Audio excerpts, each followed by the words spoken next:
তো আল্লাহ তাআলা হলেন সারা পৃথিবীর মালিক, আল্লাহ তাআলা হলেন পৃথিবীর স্রষ্টা, পৃথিবী হলো তার সৃষ্টি। স্রষ্টা হয়ে নবীর উপরে দুরূদ পড়েন, মানে রহমত নাজিল করার দোয়া করা।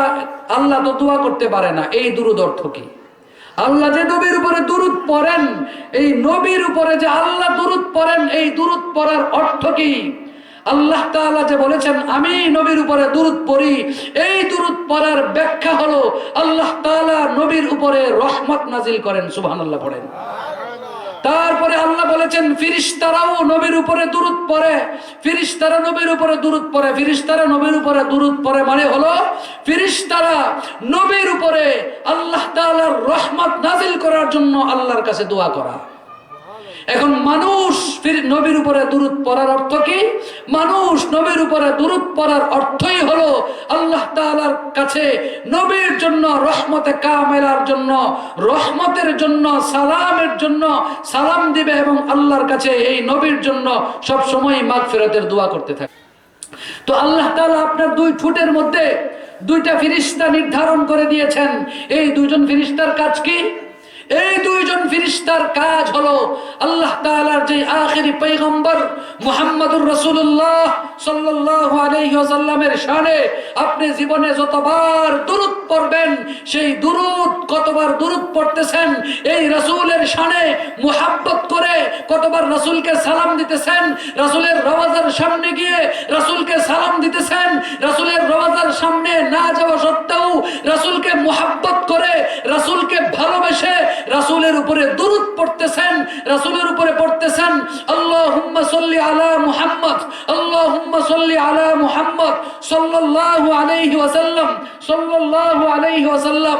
জিন্দেগি ভর আপনি যে দুরূদগুলো পড়েন, এই দুরূদগুলোর হিসাব রাখার জন্য আল্লাহ তাআলা মায়া করে আপনার দুই ঠোঁটে দুইজন ফেরেশতাকে নিয়োজিত করে দিয়েছেন। এই দুইজন ফেরেশতার কাজ হলো দুরূদের হিসাব রাখা। এখন যদি দুরূদ নিয়ে কথা বলি, দুরূদ অর্থ কি?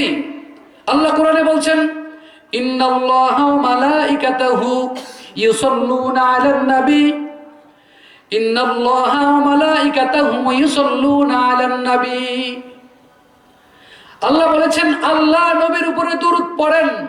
আল্লাহ বলেছেন ফেরেশতারাও নবীর উপরে দুরূদ পড়েন। আল্লাহ বলেছেন যেহেতু আমি আল্লাহ নবীর উপরে দুরূদ পড়ি, যেহেতু ফেরেশতারাও নবীর উপরে দুরূদ পড়ে, সুতরাং তোমরা নবীর উম্মত হবার পরেও তোমরাও নবীর উপরে দুরূদ পড়ো। তো দুরূদ পড়া, আল্লাহ দুরূদ পড়ার অর্থ কি? দুরূদ পড়ার অর্থ হলো আল্লাহ তাআলার কাছে রাসূলের জন্য আল্লাহ তাআলার কাছে রহমতের দোয়া করা। তো এই দুরূদ অর্থ যদি রহমতের দোয়া হয়, তো আল্লাহ তাআলা হলেন সারা পৃথিবীর মালিক, আল্লাহ তাআলা হলেন পৃথিবীর স্রষ্টা, পৃথিবী হলো তার সৃষ্টি। স্রষ্টা হয়ে নবীর উপরে দুরূদ পড়েন, মানে রহমত নাজিল করার দোয়া করা। আল্লাহ তো দোয়া করতে পারে না, এই দুরূদ অর্থ কি? আল্লাহ যে নবীর উপরে দুরূদ পড়েন, এই নবীর উপরে যে আল্লাহ দুরূদ পড়েন, এই দুরূদ পড়ার অর্থ কি? আল্লাহ তাআলা যে বলেছেন আমি নবীর উপরে দুরূদ পড়ি, এই দুরূদ পড়ার ব্যাখ্যা হলো আল্লাহ তাআলা নবীর উপরে রহমত নাজিল করেন। সুবহানাল্লাহ পড়েন। তারপরে আল্লাহ বলেছেন ফেরেশতারাও নবীর উপরে দুরূদ পড়ে, ফেরেশতারা নবীর উপরে দুরূদ পড়ে, ফেরেশতারা নবীর উপরে দুরূদ পড়ে মানে হলো ফেরেশতারা নবীর উপরে আল্লাহ তাআলার রহমত নাজিল করার জন্য আল্লাহর কাছে দোয়া করা। এখন মানুষ নবীর উপরে দুরূদ পড়ার অর্থ কি? মানুষ নবীর উপরে দুরূদ পড়ার অর্থই হলো আল্লাহ তাআলার কাছে নবীর জন্য রহমতে কামেলার জন্য, রহমতের জন্য, সালামের জন্য সালাম দিবে এবং আল্লাহর কাছে এই নবীর জন্য সব সময় মাগফিরাতের দোয়া করতে থাকবে, মাগফিরাতের দোয়া করতে থাকবে। মাগফিরাতের দোয়া কার জন্য করা হয়? যার গুনাহ আছে তার এনে মাফ আছে। নবীর কোনো গুনাহ আছে? নবীর তো গুনাহই নেই। আপনি যদি এই অর্থ এই জায়গায় করেন যে নবীর জন্য মাগফিরাতের দোয়া করা, তো নবীর তো গুনাহই নাই, নবীর কি আর মাগফিরাত? নবীর গুনাহ নাই, মাগফিরাতের দোয়া করা মানে হলো নবীর গুনাহ নাই, এই নবীর উপরে দুরূদ পড়ার মাধ্যমে এই দোয়াটা নবীর জন্য হবে না, নবীর সমস্ত উম্মতের জন্য মাগফিরাতের দোয়া করা। সুবহানাল্লাহ। শুধু দুরূদ পড়া, শুধু পড়ি। এই দুরূদ কোনটা পড়ি? দুরূদ আমাদের সমাজে বানায়া বানায়া কত রকমের দুরূদ পড়ে। এই দুরূদ আপনার পড়ার দরকার কি? আল্লাহর নবী যেই দুরূদ নিজে পড়েছেন, আল্লাহ তাআলা যেইভাবে নবীকে দুরূদ পড়ার জন্য হাদিসের মাধ্যমে শিখাইয়া দিয়েছেন, নবী যেইভাবে সাহাবায়ে কেরামকে শিখাইছেন আপনারা এইভাবে আমার উপরে দুরূদ পড়েন। সাহাবায়ে কেরাম যেইভাবে দুরূদ পড়ছেন, তাবিঈন যেইভাবে দুরূদ পড়ছেন, তাবিঈন যেইভাবে দুরূদ পড়ছেন, আইম্মায়ে মুজতাহিদিন যেইভাবে দুরূদ পড়ছেন, খুলাফায়ে রাশিদিন যেইভাবে দুরূদ পড়ছেন, আহনাফ উলামায়ে কেরাম যেইভাবে দুরূদ পড়েছেন, উলামায়ে মুতাকাদ্দিমিন যেইভাবে দুরূদ পড়েছেন, উলামায়ে মুতাআখিরিন যেইভাবে দুরূদ পড়েছেন, সব দুরূদ বাদ দিয়া আমরা বানায়া বানায়া রাসূলের উপরে দুরূদ পড়ি, বানায়া দুরূদ পড়ি। আমরা সারা জীবন দুরূদ পড়ি। নবীর পিতা আব্দুল্লাহ, নবীর মাতা আমেনা, নবীর দুধমা হালিমা, এগুলো কয়া কয়া ছন্দে ছন্দে দুরূদ পড়ি। এই দুরূদ আপনি পাইলেন কোথায়? এই বানানো দুরূদ কোন কোরআনের মধ্যে নাই, এই দুরূদগুলো হাদিসের কিতাবে নাই, এই দুরূদগুলো আল্লাহর নবী পড়েন নাই, এই দুরূদগুলো সাহাবায়ে কেরাম পড়েন নাই, এই দুরূদগুলো আসমানের ফেরেশতারা পড়ে নাই, এই দুরূদ আল্লাহ শিক্ষা দেয় নাই, এই দুরূদ তাবিঈন পড়েন নাই, এই দুরূদ আইম্মায়ে মুজতাহিদিন পড়েন নাই, এই দুরূদ সালফে সালিহিন পড়েন নাই, এই দুরূদ মুতাকাদ্দিমিনগণ পড়েন নাই, এই দুরূদ মুতাআখিরিনগণ পড়েন নাই। কোন উলামায়ে কেরাম এই দুরূদ পড়ে না। এই দুরূদগুলো হলো বানাইয়া বানাইয়া রাসূলের নামে, দুরূদের নামে মন গড়া দুরূদ পড়ে ইসলামকে প্রশ্নবিদ্ধ করা ছাড়া আর কিছু না। দুরূদ পড়েন। এক নাম্বার দুরূদ হলো নামাজের দুরূদ। দুরূদ পড়বেন আল্লাহুম্মা সাল্লি আলা মুহাম্মদ ওয়া আলা আলি মুহাম্মদ। সবাই পড়েন, কামা সাল্লাইতা আলা ইব্রাহিম ওয়া আলা আলি ইব্রাহিম ইন্নাকা হামিদুম মাজিদ। এটা পড়েন। দুরূদ পড়েন আল্লাহুম্মা বারিক আলা মুহাম্মদ। এটা পড়েন। দুরূদ পড়েন বালাগাল উলা বিকামালিহি কাশাফাত দুজা বিজামালিহি হাসনাত জামিউ খিসালিহি সাল্লু আলাইহি ওয়া আলিহি। দুরূদ পড়েন সাল্লাল্লাহু আলাইহি ওয়াসাল্লাম, সাল্লাল্লাহু আলাইহি ওয়া আলিহি ওয়াসাল্লাম। দুরূদ পড়বেন এগুলো। আসসালাতু আসসালামু আলাইকা ইয়া রাসূলুল্লাহ, আসসালাতু আসসালামু আলাইকা ইয়া হাবিবাল্লাহ।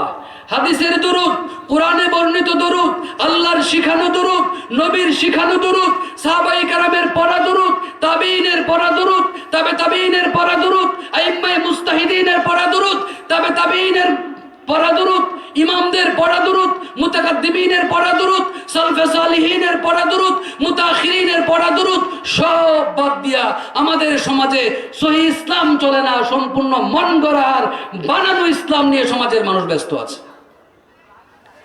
এই জন্য আল্লাহ তাআলা এই দুরূদ যারা সঠিকভাবে নবীর উপরে দুরূদ পড়বে, যারা সঠিকভাবে নবীর উপরে দুরূদ পড়বে, এদের দুরূদগুলো হিসাব রক্ষণাবেক্ষণা করবার জন্য। দুরূদের তো অনেক ফজিলত আছে। আল্লাহ রাসূল বলেছেন, আমার কোন উম্মত যদি আমি নবীর উপরে একবার দুরূদ পড়ে, কয়বার? আমার কোন উম্মত যদি আমার উপরে একবার দুরূদ পড়ে, একবার এক মর্তবা যদি দুরূদ পড়ে, আল্লাহ তাআলা খুশি হয়ে তার আমল থেকে 10টা গুনাহ আল্লাহ মাফ করে দেন।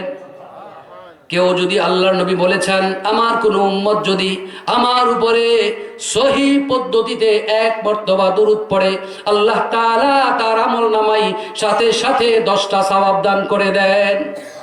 আল্লাহর নবী বলেছেন, কেউ যদি এক মর্তবা আমার উপরে দুরূদ পড়ে, আল্লাহ তাআলা তার মর্যাদা আগে যেই পরিমাণ ছিল আরো 10 গুণ মর্যাদা আল্লাহ বাড়ায়া দেন। দুরূদ পড়ার এত ফজিলত। দুরূদ পড়ব, ইসলামটাকে মানব কোন বানানো পদ্ধতিতে না। যেইভাবে যেই ইসলাম রাসূল নিয়ে আসছে ওই ইসলাম মানেন, ইসলাম ওইটা মানেন। এখন যদি বলি ইসলাম কোনটা মানেন, এখান থেকে যদি কথা বলতে শুরু করি, আমরা যখন দুনিয়াতে আসছি, দুনিয়াতে আসার পরে আপনি দুনিয়াতে আসছেন, আপনার মধ্যে ইসলাম নাই। আসার পরে কিছু ইসলামের পদ্ধতি ছিল, আসার পরে ইসলামের কিছু নিয়ম ছিল। এই নিয়মগুলো আপনার বাসায় পালন হয় নাই। কেন পালন হয় নাই? কারণ এরা জানেই না। যখন বড় হয়েছে তখন কিছু ইসলামের বিধান ছিল, যখন আরো বড় হয়েছে আরো ইসলামের বিধান ছিল। মানে একদম মায়ের গর্ভের থেকে দুনিয়াতে আসার পর থেকে নিয়ে কবর পর্যন্ত প্রত্যেকটা জায়গায় ইসলামের বিধান ছিল। কোন জায়গায় ইসলামের বিধানটা সঠিকভাবে পালন করা হয় না।